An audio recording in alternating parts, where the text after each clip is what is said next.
Hi, everybody. Thanks for tuning in. Kevin Barheit here.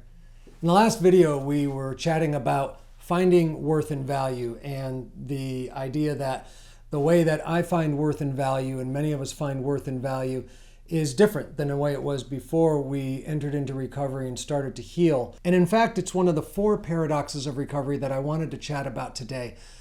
The 4 paradoxes are: we suffer to get well, we surrender to win, we die to live, and we give it away to keep it. I know suffering to get well doesn't sound like a whole lot of fun, and you're right, it's painful. We all should know that. That's one of the reasons why doing it together is the preferred method. For me, the bottoming out of my addiction with alcohol and drugs was terrible, was horrendous. The physical bottoming out was terrible, and the detoxing was awful. But that really was the beginning of me reaching out in desperation.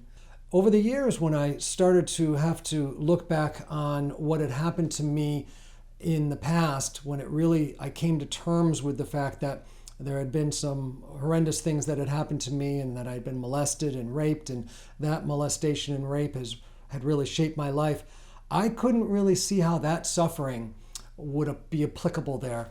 But what I recognized, I think, over time with help, was that it wasn't that suffering that was the actual catalyst for the healing, but is the sharing of that suffering. I think that was really the point when I realized this suffering that I'm maybe going through even again as I'm seemingly reliving it at times, was going to be the basis for my recovery from the sexual abuse that I endured. The deepest pain and the deepest struggle for me has been looking back on the abandonment and the adoption and the real loss that I suffered, and how that really tore at my fabric of being, and tore at my worth, and tore constantly at my sense of ever being of value. And again, it was very difficult to look at that and say, goodness gracious, this suffering seems eternal. It seems like it will be forever, and it doesn't seem like it will be a healing suffering. And if I can look at this today and open myself up, and open my heart up, and open my mind up, and open my body up to these feelings and this sense of struggle that I have, and this sense of suffering that I have, then I can heal from that. Being able to see that it can be applied, this understanding of how suffering has allowed me to reach out for help with my addiction, how this suffering and this acknowledgement that I really can't do this alone has brought me to a place of being open and honest and sharing about the child sexual abuse, about being abused, and allowing myself to now really cradle myself, to really hold myself, and recognize that that baby that I was, the baby that I still am, that was taken away from my mother and that was separated, that may not heal fully, but that I can heal by working this with other people. As soon as I do that, I recognize that there's value in the suffering. There's value in sharing this pain. There's value in working through this together. And I think that's where we suffer to get well has been something that's started to be a cornerstone of my life over the past 30 years.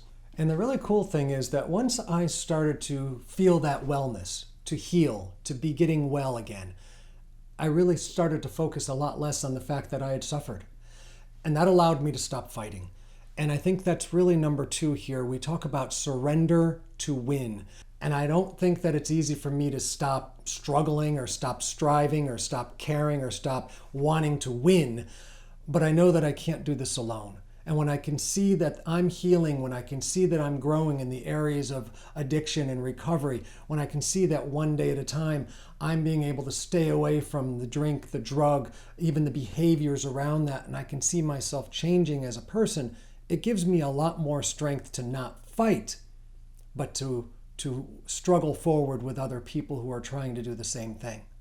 And it's the same thing when I think about the sexual abuse and the abuse that I endured, and I want to make sure there's a trigger warning, just placing it here. When I was abused, that of course was not an inherent act of sexual behavior, it was an abusive behavior towards me.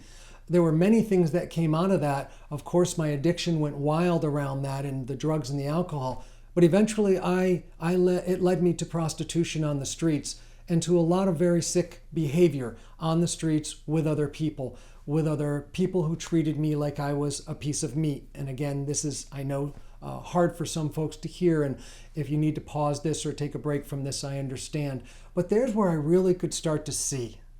When I work with other people and I understand that I don't have to fight for my right to not be a piece of meat. I don't have to fight for my right to have my own body back, to recognize that I'm a person and I can heal and I deserve to be treated well by others and by myself. Once I could do that and I recognize that I don't have to do this alone, I can do this with other people, I stopped trying to fight so much. I stopped feeling like I was fighting. I stopped feeling like there was a fight to fight, and instead I could understand that I wasn't surrendering to the people that abused me. I was surrendering to the people that could help me, and I was surrendering to my higher power, and I was surrendering to myself to be able to let this guilt and shame and remorse go. Slowly, one piece at a time. It's hard as heck, but to be able to do that and do that in community. And if surrender to win is a struggle for me, we die to live, oh goodness, really, that's not something I'm looking forward to. But that's exactly what had to happen.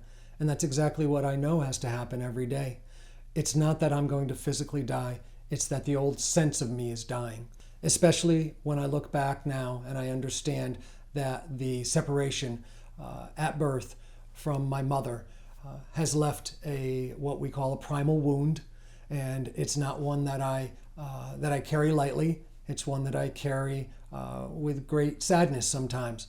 But what's been most important to me is that I can slowly but surely realize that understanding of who I am, someone that's not of worth, someone that's not of value, someone that my own mother had no want of me, that can be changed. That understanding of myself can die, and a new understanding can and has begun to take its place. Slowly but surely, I've known that my mother wouldn't want me to feel this way about myself. My mother wouldn't want me to treat myself this way, to see myself in the mirror this way. The only way I've been able to really heal from that and to grow in that way is to have that reflected back in others, because I've never met my mother and I never will. But I do know that she loved me, and I do know that she carried me, and I do know that she wanted me. And that actually makes it even all the harder, doesn't it?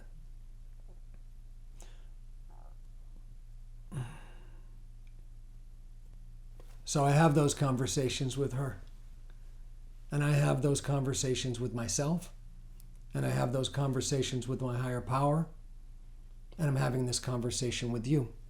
We're talking, we're validating, we're getting to know each other through our wounds, through our suffering, and we're dying in that old understanding of who we are and what our worth was, and learning that we have new value, new worth. And in that value and in that worth that we now have, and we now have the opportunity to grow together, this is when it comes to we keep what we have by giving it away.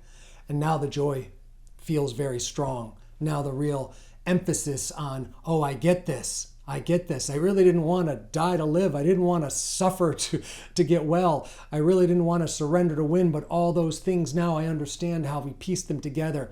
And sometimes I drop one and I pick up another, and I want to surrender to win one day and I don't want to do it the next day. But as I scrape it together, sometimes clawing it together one piece at a time.